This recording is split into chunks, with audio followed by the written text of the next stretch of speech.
하나님, 우리는 주님의 신부입니다. 주님의 신부로서 주님의 날을 기다리며 오늘을 준비합니다.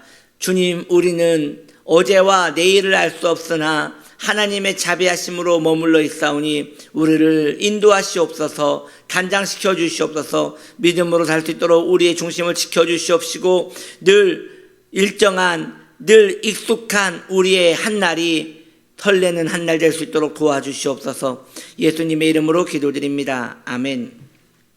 하나님 말씀 출애굽기 14장 12절.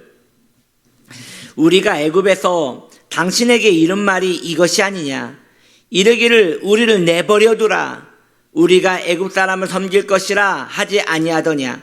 애굽 사람을 섬기는 것이 광야에서 죽는 것보다 낫겠노라. 아멘. 오늘 말씀의 제목은 우리를 내버려 두라. 우리를 내버려 두라입니다.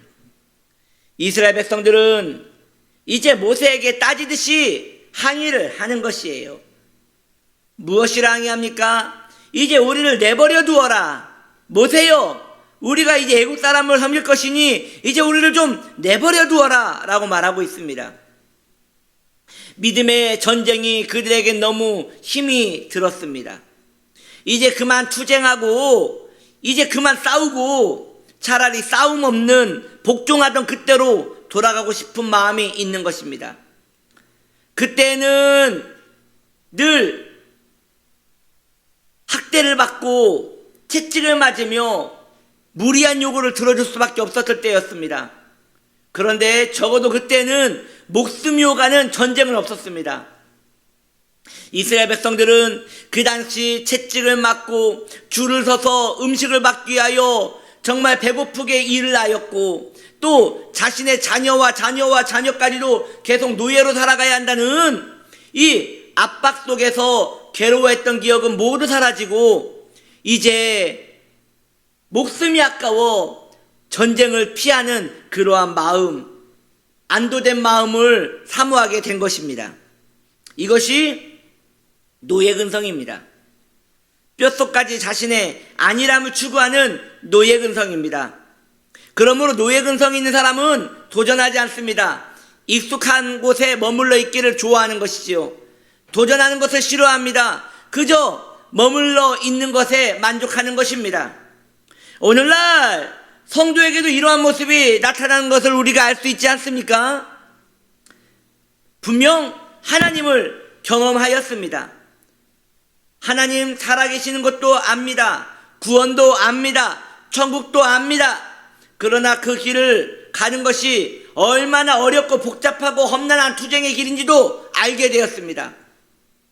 전에는 멸망의 자녀로 살았던 것이 너무나 고통스러워서 소망과 희망과 사랑의 아들의 나라로 옮겨가고 싶은 열망 속에서 신앙을 시작하였고 그곳에 자유가 있고 그곳에 하나님의 평안이 있음을 알고 몸을 던지듯 신앙의 세계로 던졌습니다. 그러나 신앙의 맛을 알고 은혜를 깨닫고 나니 이것이 거저받는 것이 아니라 영적 투쟁이란 것을 알게 된 것이지요. 이 땅에 살고 있는 모든 나날이 괴로움이란 걸 알았습니다. 그때부터 성도는 고민하게 되는 것입니다. 왜냐? 예전에는 타협하고 죄 가운데 뒹굴어도 아무런 고통이 없었는데 이제는 신앙의 세계에서 믿음의 전쟁을 할 때는 죄를 지으면 괴롭고 믿음의 길을 걷지 않으면 이제 너무나 마음이 무거워서 이 원수마귀와의 싸움이 지칠 대로 지치는 것이지요. 그 순간 연약한 성도들은 이제 다른 길을 찾게 되는 것이에요. 차라리 고통도 없고 대충 내 마음대로 살면서 대충 타협하면서 살 수 있는 그런 길은 없는 것인가? 라고 생각을 하게 되는 것입니다.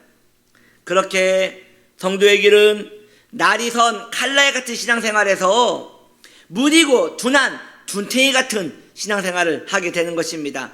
이제 어딜 봐도 둔탱입니다.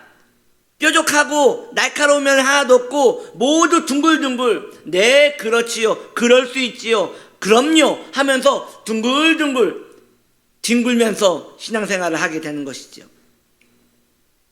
그런 신앙인들은 이렇게 이야기합니다.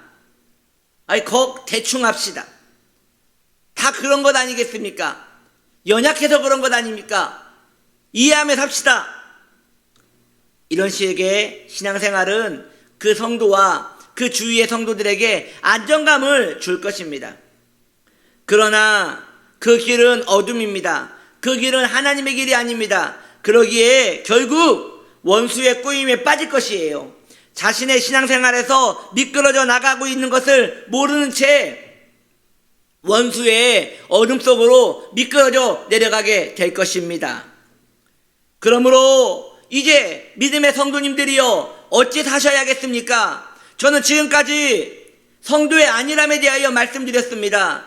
이제 어찌 살겠습니까? 기억하십시오. 이스라엘 백성들은 10가지 재앙을 통과하여 나온 믿음의 광야 백성들입니다. 그런데 지금 그들이 뭐라고 합니까? 애굽 사람을 섬길 것이니 좀 내버려 두어라. 나 좀 내버려 두어라. 애굽 사람을 다시 섬길 것이니 우리 좀 내버려 두어라 라고 말합니다. 사랑하는 성도님들이요, 믿음의 간섭이 싫어지지 않으셨습니까? 혹시 믿음의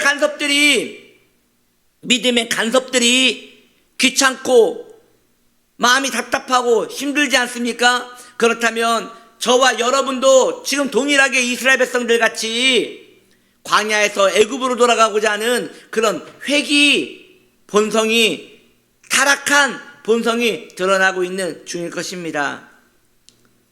그러므로 믿음의 성도님들이요, 이제 어찌 살아야겠습니까? 믿음의 성도의 마음에 어떠한 마음을 가져야겠습니까?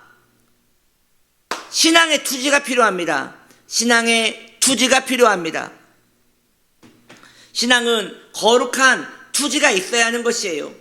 하나님의 은혜에 합당한 삶을 살기 위해서는 거룩한 몸부림이 있어야 하는 것이에요. 여러분 그걸 아셔야 합니다. 거룩한 몸부림이 없이는 신앙생활은 하루하루 연명하는 것도 어렵습니다. 계속 도태되는 것이에요. 그러면서 우리는 입술로 말하지 않지만 계속 우리도 모르게 말하고 있는 것과 같은 것이에요. 우리를 내버려 두어라. 좀 내버려 두어라. 내가 지금까지 알아서 잘했으니 날 좀 내버려 두어라 라고 말하는 것이죠. 완고하고 아주 교만하며 그 마음에는 하나님의 빛이 들어갈 틈새도 보이지 않는 악한 마음인 것이에요. 게으르고 타락한 마음인 것이에요. 그런 마음에는 그리스도의 평강의 날이 오지 힘든 것입니다. 할렐루야. 건강한 신앙인은 목회자가 자신의 신앙을 진단해 주기를 원합니다. 왜냐하면 성도님은 자신의 영적 상태를 알기가 어렵기 때문에 목회자와 자신의 영혼의 문제를 이야기하기를 원하고, 혹 그 목회자의 입에서 자신의 영적인 평가가 나쁘게 나온다 하더라도 그것을 달게 듣습니다. 왜냐하면 끝이 아니기 때문이지요. 최종 평가가 아니기 때문이지요. 지금이라도 알고 믿음의 길을 걸어가면 되는 것이잖아요. 그렇지 않습니까? 다 잘 해보자고 믿음의 길을 권면하고 나아가는 것입니다. 그때 미련한 성도와 같이 나를 내버려 두세요. 나를 좀 내버려 두세요. 지금까지 수십 년간 신앙생활 잘했으니 나를 내버려 두세요 하는 것은 이게 얼마나 어리석은 것입니까? 우리 성도님들은 기억하셔야 합니다. 내 신앙생활을 자신할 수 없음을 기억하셔야 합니다. 건강한 신앙인은 목회자가 자신의 신앙을 진단하는 것에 대하여 꺼려하지 않습니다. 그러나 병든 신앙인은 지금도 충분히 버겨우니 나를 내버려 두라고 합니다. 여러분은 어찌했으면 좋겠습니까? 여러분의 아픔과 연약함과 신앙의 도태함을 목회자에게 가지고 가서 상담을 하고 있습니까? 아니면 그것이 문제가 될까봐 나 좀 내버려 두라고 하면서 그늘 속에 숨어 계시지는 않습니까? 사랑하는 성도님들이요, 자신의 신앙에 대하여 자신하지 마시고 거룩한 투지를 가지고 다시 한번 덤벼드십시오. 목사님 언제까지 그렇게 살아야 합니까? 평생이요. 주님 앞에 설 때까지 평생이요. 보석은 닦을수록 빛이 나는 것이니 평생이요. 그렇게 게으르지 않게 우리 열심을 다하여 이 보석을, 신앙이란 보석을 닦아 봅시다. 신앙은 그런 면에서 거칠어야 합니다. 상처도 있어야 합니다. 익숙해지고 자연스럽다는 것은 어떤 노력도 하지 않았다는 증거가 되는 것이기 때문입니다. 거룩한 갈망을 품고 끝까지 믿음의 길을 걸어가는 복된 하나님의 사람들 되시기를 축복합니다. 기도합니다. 하나님 아버지, 빛의 길을 걸어갈 수 있도록 우리를 지켜주시옵소서. 우리가 주님을 사랑하는 그 마음이 계속 표현될 수 있도록 우리의 심령을 붙드시옵소서. 예수님의 이름으로 기도드립니다. 아멘.